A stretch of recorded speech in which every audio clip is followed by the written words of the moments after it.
সকল প্রশ্নের উত্তর দিব, আপনারা ধৈর্যচ্যুতি ঘটাবেন না। একজন একজন করে বলেন প্লিজ। কমিশনার, আপনি যে ব্রিফটা করলেন অতিরিক্ত কমিশনার, এই সবকিছুই আমরা আসলে এতদিনে জানি বা গণমাধ্যমে চলে এসেছে। তো আপনি যদি আমাদের একটু আপডেট তথ্য দিতেন যে এই যে টাকা পয়সা লেনদেন হয়েছে বা যে হত্যা করেছে এর পেছনে আসলে কে ছিল? কোন রাজনৈতিক দল ছিল নাকি কোনো মানে সে তো হত্যা করছে, কিন্তু তাকে যেহেতু কেউ একজন করানো হয়েছে, আপনারা অনেকজনকে আসামি অ্যারেস্ট করেছেন, তারা জড়িত থাকবে না থাক যেটাই ওইটা নিয়ে কন্ট্রোভার্সি আছে। তো যাই হোক, আপনারা জেনেছেন কিনা যে এটার পেছনে কোনো রাজনৈতিক দল বা কোনো বড় কোনো সংগঠন জড়িত? একটু অ্যাড করে দিই, একটা প্রশ্ন শেষ করতে কালকে রাতে কমিশনার মহোদয় বলেছেন যে এটার পিছনে অনেকের নাম উঠে এসেছে, কারণ নাম কি আপনারা জানতে পারেন কিনা, অফিসিয়াল ভাবে আপনারা আজকে বলছেন কিনা যে তারা বিদেশে পালিয়ে গেছে? আচ্ছা, আমরা সর্বোচ্চ চেষ্টা করেছি তাদেরকে গ্রেফতার করার জন্য, অ্যারেস্ট করার জন্য। এখন পর্যন্ত যাদেরকে ধরা হয়েছে তাদের সাক্ষ্য প্রমাণ এবং তাদেরকে আমরা যে ছবিগুলো দেখিয়েছি, কারণ তারাও তো চিনে না ওই লোককে, এবং তারা যাদেরকে পার করেছে তাদের ভাষ্য মতে এরা পালিয়ে যেতে সক্ষম হয়েছে। আর যেহেতু মূল আসামিটা ধরা পড়ে নাই, বাকি যে আসামিগুলো এরা কিন্তু তার সহযোগী, কেউ অস্ত্র লুকাইছে, কেউ নাম্বার প্লেট চেঞ্জ করছে, কেউ তারে ক্যারি করছে, কেউ তাকে বিকাশে টাকা পাঠাইছে, এরা ধরা পড়ছে। তো এ মূল আসামিটাকে পাইলে বিহাইন্ড দ্য সিন তারা কারা কাজ করছে এইটা আরো স্পষ্ট হওয়া যেত। আমাদের কাছে কিছু তথ্য আছে, তা আমরা এটা তদন্তের স্বার্থে আসলে তাদের নামগুলো বলবো না। ধন্যবাদ।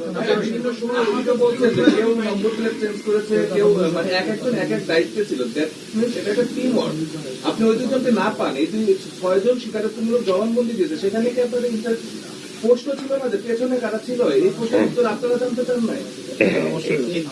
এটা আমরা জানতে চেয়েছি যে নাম্বার প্লেট চেঞ্জ করছে ওর বাবা, অস্ত্রের পোটলা রাখছে ওর মা, এটা নিয়ে গেছে তার বোনের বাসায়, ওখান থেকে তার শ্যালক, তার এক বন্ধু। এই মার্ডারের পেছনের মোটিভটা কি? পলিটিক্যাল মার্ডার, এই জিনিসটা আমরা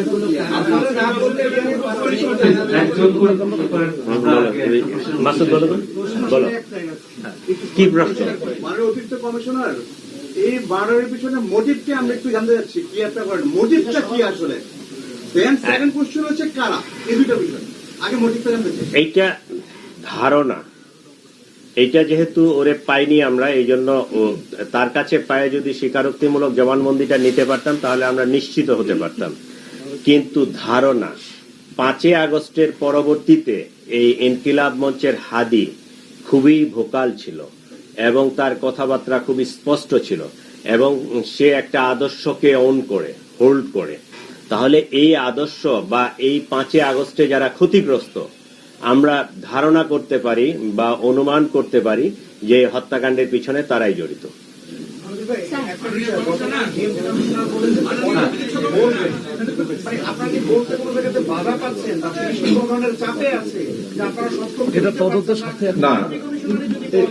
আচ্ছা, একটু নাই মোহাম্মদ শফিকুল ইসলাম,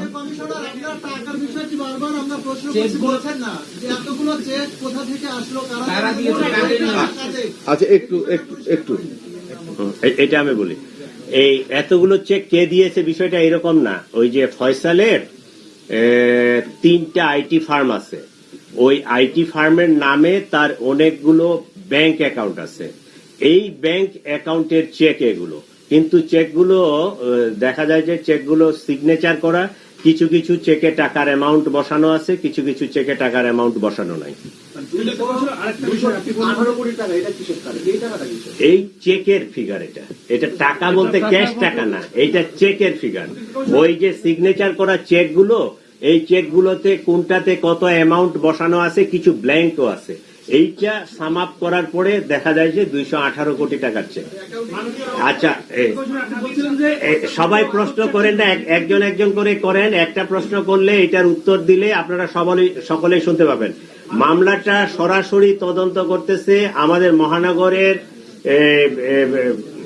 একটি টিম, তো মহানগর গোয়েন্দা টিম। তো এটার যদি কোনো প্রশ্ন বা এই তদন্তে সংক্রান্তে আরো বিস্তারিত, আমার ডান পাশে বসে আছে আমাদের ডিবি চিফ ডিআইজি শফিক, সে আরো বলতে পারবে। তো আপনারা প্রশ্ন করেন, সে উত্তর দিবে। ওসমান হাদির সাথে ফয়সাল করিম মাসুদকে কে পরিচয় করিয়ে দিয়েছে এই বিষয়ে কি আপনারা খতিয়ে দেখছেন বা পেয়েছেন কি? হ্যাঁ, এটাও খতিয়ে দেখেছি আমরা। আসলে ওসমান হাদি একজন জানেন আপনারা অত্যন্ত সহজ সরল এবং ব্যক্তিত্ব ছিলেন। ওনারা এখন পর্যন্ত যেটা হয়েছে, উনি নিজে থেকে আসছে, এসে বলছে যে আমি এই অবস্থা আপনার সঙ্গে কাজ করতে চাই এইটুকু করছে। এবং ওর সঙ্গে যে কবির গেছিল, কবিরকেও একই কথা বলে নিয়ে যাওয়া হয়েছে এবং কবির প্রথম পরিচয়ের দিনই ওনার ভিতরে গিয়েছে, ওনার সঙ্গে কথা বলে আসছে। একটা কথা বলতেছিলাম যে অতিরিক্ত কমিশনার বললেন যে তিনি তার বয়স 5 বছর পরে সোচ্চার ছিলেন, তিনি একটা দেশের বিরুদ্ধেও কিন্তু খুব ভালোভাবে সোচ্চার ছিলেন। সেই বিষয়টা এই হত্যাকাণ্ডের সাথে জড়িত কিনা?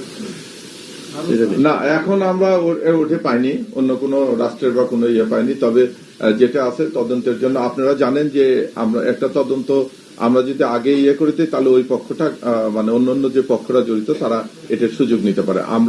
যেহেতু আমরা সিদ্ধান্ত নিয়েছি যে, এবং আমরা গুছাই নিয়েছি যে আগামী জানুয়ারি 7 তারিখের ভিতরে ইনশাআল্লাহ আমরা চার্জশিট দিতে পারবো। তখন তো চার্জশিট দিলে আমাদের টোটাল তো এটা একটা এন্ড আনতে হবে যে ঘটনার শুরু থেকে নেপথ্যে কারা। তা নেপথ্যের বিষয়টা এই মুহূর্তে বলতেছি না, তবে আমরা 2-4 জন সংশ্লিষ্টতা পাচ্ছি এবং এতে কিছুটা রাজনৈতিক কারণ হতে পারে, আমরা এইটুকুই বলতে চাই।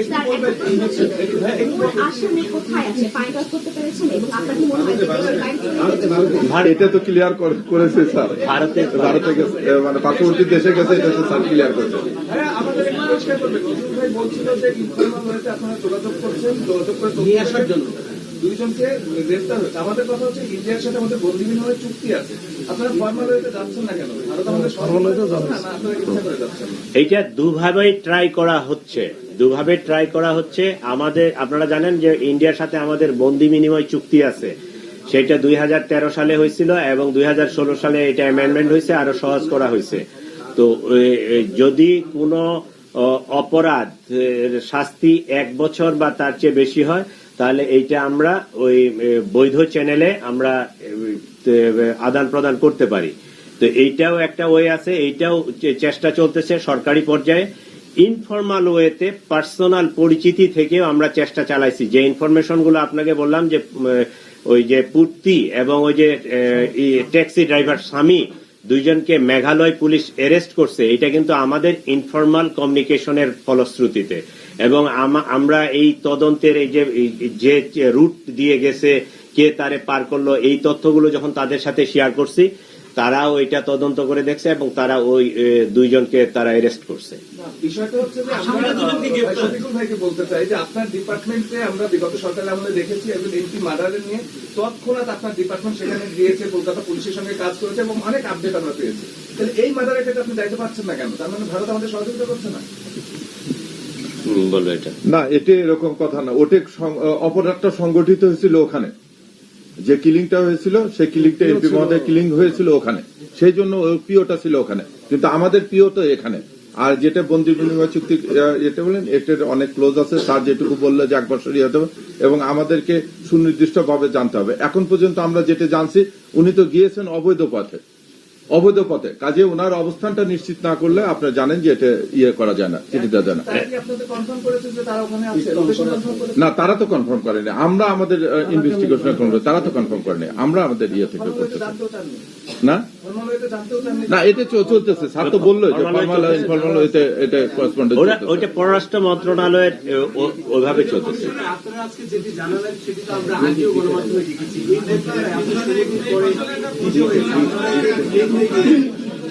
না, এটা আগে থেকে জানানো হয় নাই তো। হ্যাঁ, না শোনেন, গণমাধ্যমের যে কথা আমি একটু আপনাকে বলি ভাই, গণমাধ্যমে তো অনেক রকম কথা আছে। না, আমাদের তো নিশ্চিত হয়ে কথা বলতে হবে, আমাদের এটা ডকুমেন্টারি নিয়ে আসতে হবে। এখন অনেক গণমাধ্যমে তো এটাও বলা হচ্ছে যে পাশেই আছে, এরকম কথা এসেছে, আমরা তো সেটাতে যাব না। আমরা তদন্ত করতেছি, আমাদেরকে যেটা নিগূঢ় সত্য সেই সত্যটা উপস্থাপন করতে হবে এবং তথ্য প্রমাণের ভিত্তিতে সেটার জন্য আমরা এই যে গুজব নানান কথা আছে এটা যেন না হয়, দেশবাসী যেন প্রকৃতটা জানতে পারে, আমরা যে প্রকৃত সত্যটা উদ্ধার করছি সেটা আপনাদেরকে জানানোর জন্য আজকে আমাদের এই সংবাদ সম্মেলন। শফিক ভাই, আপনারা 11 জনকে গ্রেফতার করেছেন, কিন্তু এর বাইরেও পরিকল্পনা কিংবা নির্দেশদাতা কেউ আছে কিনা দেশের ভিতরে, এবং ফাইন্ড আউট করতে পেরেছেন কিনা? এবং আমি শুরুতেই কিন্তু এটা বলেছি যে আরো কিছু লোক আমাদের ইয়াতে আছে। আপনারা যে প্রশ্নটা করেছেন শুরুতে যে নেপথ্য থেকে, আমরা এটা চেষ্টা করতেছি যে কারো অন্য না সহযোগিতা আসামি দুইজন তো শুনলেনি, ফয়সাল এবং আলমগীর, এরা তো আমরা ধারণা করতেছি যে তারা অবৈধ পথে। ওকে, থ্যাংক ইউ।